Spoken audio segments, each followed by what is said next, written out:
नमः शिवायेति शिवं प्रपद्ये शिवप्रसीदेति शिवं प्रपद्ये शिवात् परन्नेति शिवं प्रपद्ये शिवोऽहमस्मीति शिवं प्रपद्ये. In the previous satsanga, we saw the 10th shloka where Acharya said, to do bhakti, the body doesn't matter. And in extension, as long as there is bhakti in the heart, it doesn't matter what janma we get next. We are always so worried about this fact that what is my next janma going to be like? When am I going to get out of samsara and all of this? But a bhakta never feels that way. A bhakta says, as long as there is bhakti in my heart, you give me 100 janmas, I don't care. In Atmarpana Stuti, Appayya Dikshitar says, Natva janma pralaya jaladhehe uddharamiti chedhihi astam tanme bhavatu chadanihi yatra kutrapi jatau त्वद्भक्तानाम् अनितरसुखैः पादधूलीकिशोरैः आरब्धं मे भवतु भगवन् भावि सर्वं शरीरम्. He says, Parameshwara, if you decide not to lift me out of this ocean of samsara, punarapi jananam, punarapi maranam, punarapi janani jathare shayanam. Acharya said in Bhajagovindam, being born again, dying again, and coming back, and sleeping in the womb of the mother again. Here samsare bahudustare. It is so difficult to cross this ocean of samsara. And here, this Uttama Bhakta Srimad Appayya Dikshitar is saying, Oh Parameshwara, if you decide not to lift me out of this ocean of samsara, it is okay. It's your wish. I don't care. All of us have come to Bhagavan as Jignasus. We have come here with the hope that if we come to Bhagavan, we will get moksha. But this is the highest level of bhakti called ahetuki bhakti, where even moksha is not a reason for doing bhakti. So he says, it doesn't matter to me if I'm reborn, and let me be born as any creature. But one thing I will ask of you. What is that one thing? Wherever I am born, whatever I am born as, I should be born in a place where I have contact with the dust of the feet of your devotees. It says, wherever your devotees are there, I want to be born there. Because satsanga is the greatest secret to spirituality. In Bhagavatam, Krishna says, Na rodhayati mam yogaha, na sankhyam dharma evacha, na swadhyayaha tapastyagaha, neshtapurtam na dakshina, vratani yajnaha chandamsi, tirtani niyama yamaha, yathavarunde satsangaha, sarva sangapagohimam. It is not through yoga that we are able to catch Bhagavan very easily. It is not through Sankhya, not through Dharmanushtana, not through reading scriptures, not through extensive tapas, not even through tyaga, not through doing all dana dharmas, not by following all the vratas that are mentioned in the Vedas, not by following the niyamas and yamas, not by going to tirtha kshetras. By all of this also it's possible, but it's very difficult. It's not very easy. Through all of this, it is a very long drawn process to attain Bhagavan. Then what is the easy path? What is the shortcut? He says, Yatha Varundhe Satsanga. The way company of devotees uplifts you from samsara, no other sadhana will uplift you. So Appayya Dikshitar says, I should be born in a place where I have access to the pada dhuli of bhaktas, where I can touch the dust of the feet of your devotees. And Krishna himself, while saying to Uddhava, he says, Nirapeksham munim shantam nirvairam samadarshanam anuvrajami aham nityam puyayatyanghri renubihi. While speaking about the dust of the feet of devotees, Bhagavan himself says, whoever has no expectations whatsoever, this is how a true devotee is. He has no expectation. He is a muni, mananath muni. He keeps contemplating on this truth all the time. Shantam. He is very calm and peaceful. Nirvairam. He has no enmity, no hatred towards anyone. Samadarshanam. He sees the same divinity shining everywhere. Wherever he sees, that samasthiti does not get affected, and he sees the same divinity in all the forms around him. Anuvrajami aham nityam. Bhagavan says, I will follow such a person. And why do I follow him? Is it to protect him? No, no, no, not to protect him. I will go behind him because only if I walk behind him, I can take the dust of his feet, put it on my head, and purify myself.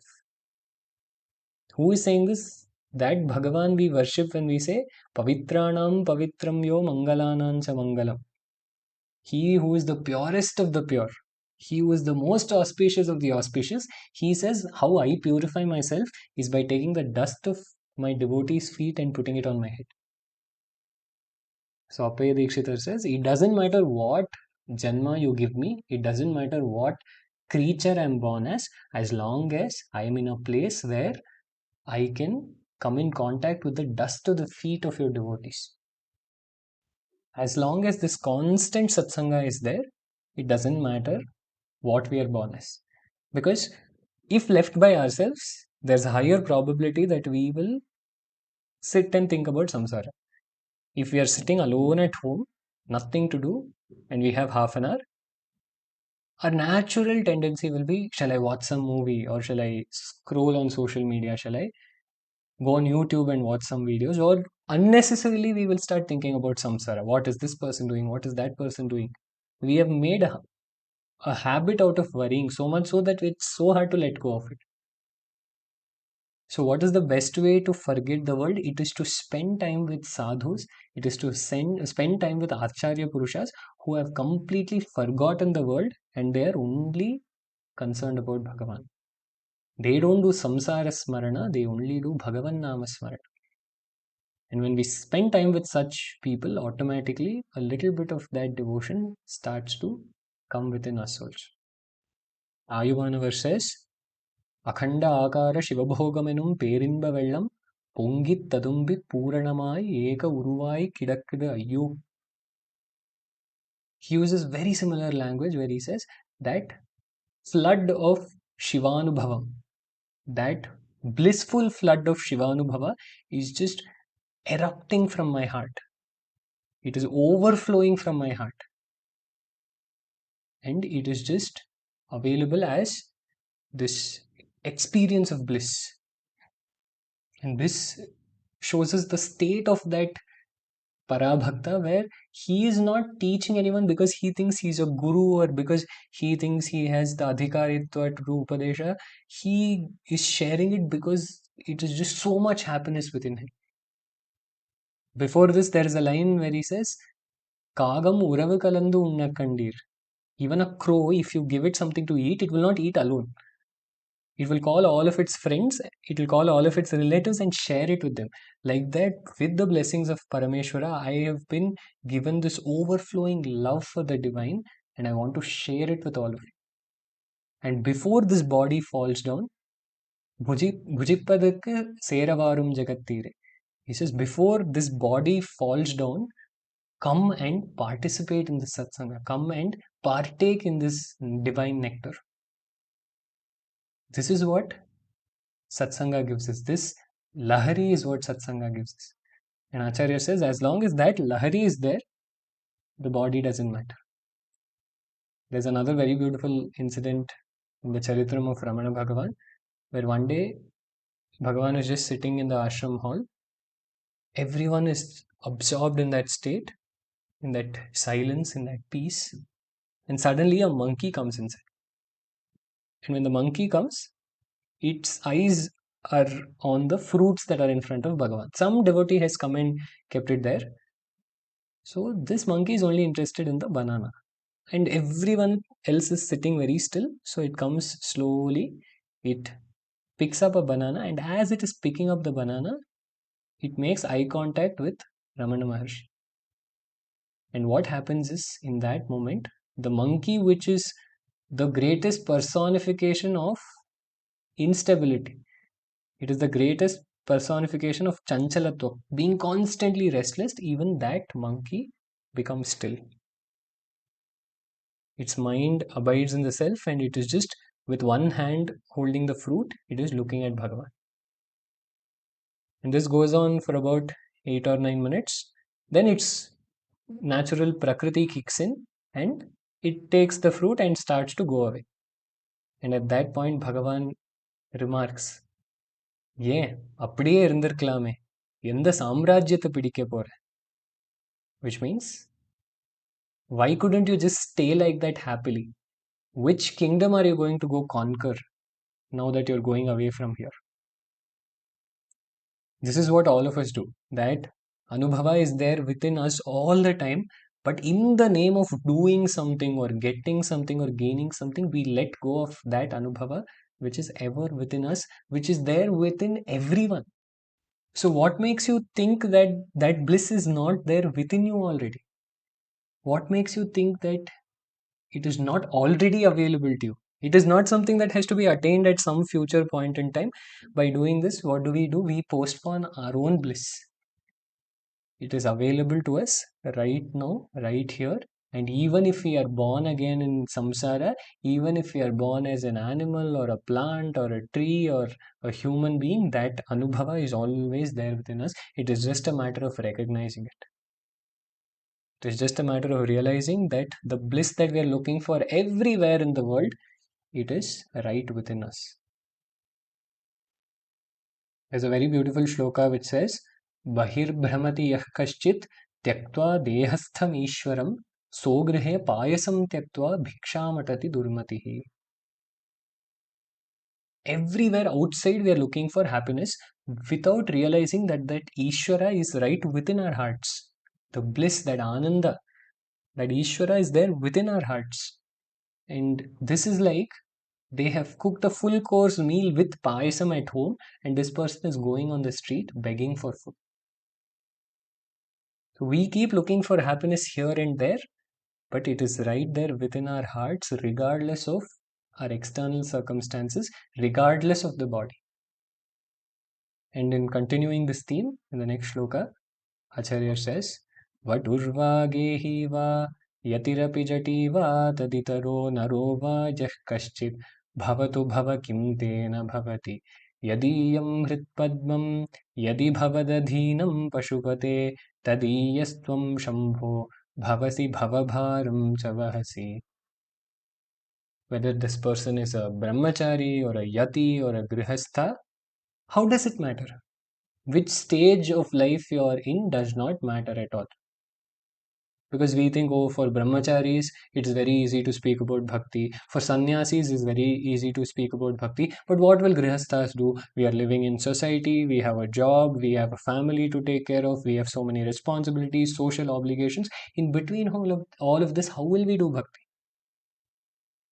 Acharya doesn't even consider this as an excuse. He says, Kim tena bhavati? What is there if you're a grihastha? What is there if you're a brahmachari? What is there if you're a yati? Yadiyam hritpadmam yadi bhavadadhinam pashupate tadiyastvam shambho bhavasi bhavabharam chavahasi. If the lotus of our hearts has been offered to Parameshwara, if our mind has surrendered to that divine entity, Acharya says, O Shambhu, you take care of such people. It is your responsibility. It becomes your duty to take care of that person. Sri Rama said in Ramayanam, Abhayam sarvabhutebhyo dadami etad vratam mama. We do so many vratas, we take up so many vratas, but that Bhagavan has taken up one vrata, which is to protect all of us and save us from samsara. He says, I will carry the weight of samsara to you. This is exactly what Krishna said in the Gita, Yogakshemam vahamyaham. Here Acharya says to Parameshwara, whoever has surrendered to you completely, whoever's heart has surrendered to you completely, O Shambho, you take care of the weight of their samsara. Bhavabharam chavahasi. You don't have to carry the weight of samsara anymore. Bhagavan will carry it for you. And the truth is, even now, while we think we are doing all of this, it is actually that Bhagavan who is doing. Ramana Maharshi says, after getting on the train, whether you keep the suitcase on your head or you push it under the seat, ultimately it is the train that is going to carry the weight. But if you carry it on your head, it is just unnecessary strain for you. Like that, when we realize that once we surrender everything to that divine, he takes care of everything. And even saying he takes care of everything is actually not entirely accurate, because then we are kind of implying that only if you surrender, he'll take care of you. That's not true. Whether you surrender or not, he is the one who's taking care of you.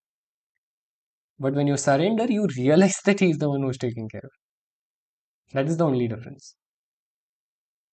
It is not that only if you surrender, then from that day onwards, okay, today you did Sharanagati, from today onwards, he starts taking care of you. If that is true, then till yesterday, who took care?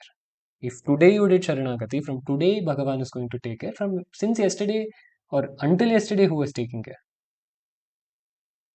From the time of your birth, from countless janmas, who's taking care of you? So Sharanagati is just realizing that Bhagavan alone is taking care of me. Bhagavan alone has always been taking care of me.